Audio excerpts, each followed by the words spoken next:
Ludo एक ऐसा खेल है जिसका नाम सुनते ही हम बचपन की यादों में चले जाते हैं। ये एक ऐसा गेम है जिसे बच्चे ही नहीं बल्कि हर उम्र के लोग खेलना पसंद करते हैं। पहले जब स्मार्टफोन नहीं आए थे तब लोग अपने दोस्तों और परिवार वालों के साथ खाली वक्त में ये गेम खेला करते थे। पर जैसे जैसे टेक्नोलॉजी का विकास हुआ, वक्त के साथ इस गेम का मिजाज भी बदल गया। स्मार्टफोन्स, टैबलेट्स और हजारों हाईफाई गेम्स की भीड़ में यह पारंपरिक खेल कहीं खो गया था। पर कहते हैं ना कि इतिहास अपने आप को दोहराता है। वर्तमान में भी कुछ ऐसा ही हुआ है। दरअसल लॉकडाउन के चलते करोड़ों लोग अपने घरों में बंद रहने को मजबूर हैं। ऐसे में अपना समय गुजारने के लिए लोगों ने फिर से इस पारंपरिक लोकप्रिय खेल को खेलना शुरू कर दिया है। आज फिर से लूडो लोगों का पसंदीदा गेम बन चुका है। आपको बता दें कि यह खेल हजारों साल पुराना है। इसका एक लंबा इतिहास रहा है और इसके भिन्न भिन्न नाम और स्वरूप भी इतिहास में दर्ज हैं। तो चलिए जानते हैं इस प्राचीन खेल के रोचक इतिहास को। बहुत से पश्चिमी देश दावा करते हैं कि लूडो के खेल का आविष्कार उन्होंने किया है, परंतु इस खेल का संबंध प्राचीन भारत से है। लूडो एक लैटिन भाषा का शब्द है जिसका मतलब है आई प्ले। यह खेल कई देशों में प्रचलित है और अलग अलग नामों से जाना जाता है। भारत में इस खेल को पच्चीसी के नाम से जाना जाता है। ऐसा माना जाता है कि पच्चीसी को 6ठी शताब्दी में भारत में ही बनाया गया था। भारत में इस खेल के विकास के शुरुआती सबूत एलोरा की गुफाओं पर बने बोर्डों के चित्रों के रूप में मिले हैं।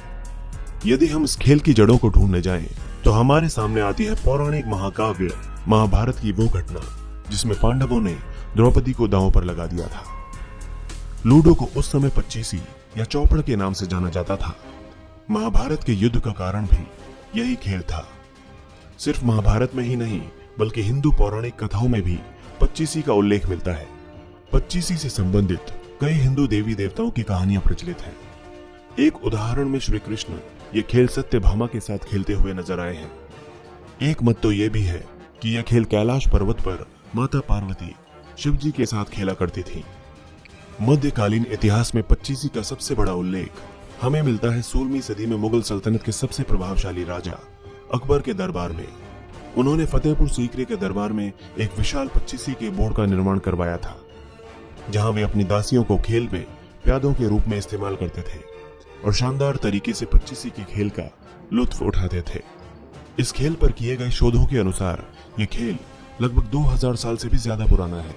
अकेले मैसूर में ही यह खेल 10 तरीकों से खेला जाता है। तो आप सोच सकते हैं कि पूरे भारत में यह कितने तरीकों से खेला जाता होगा। इस खेल के 15 से 20 अलग अलग नाम हैं।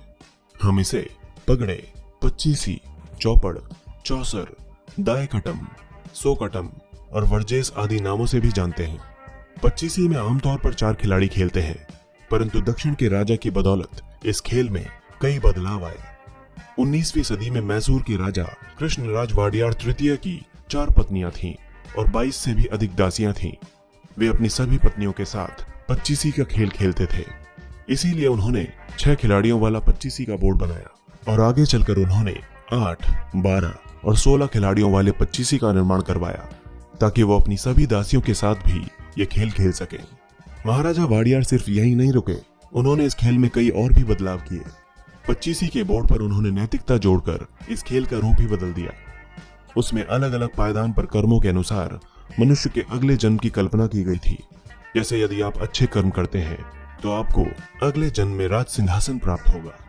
महाराजा वाडियार ने इस खेल को धर्म और चरित्र से जोड़ दिया था।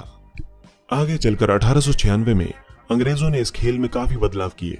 उन्होंने इस खेल में प्रयोग किए जाने वाले पासे को एक क्यूब का आकार दे दिया था, जिसे वो एक कप की सहायता से लुढ़काते थे। बाद में इंग्लैंड में इसे लूडो के नाम से पेटेंट करा लिया गया।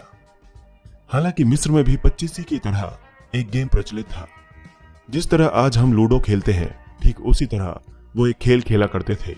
फर्क इतना है कि लूडो में हम डाइस फेंकते हैं और वे छोटी छोटी लकड़ियां फेंकते थे और अपनी चाल चलते थे। इस खेल का नाम था सीनेट। आपको जानकर यह हैरानी होगी कि यह खेल सालों साल चलता था। उससे भी बड़ी हैरानी की बात तो यह थी कि खेलने वाला भी इसे खेलते हुए ऊबता नहीं था। सीनेट भी एक बोर्ड गेम था।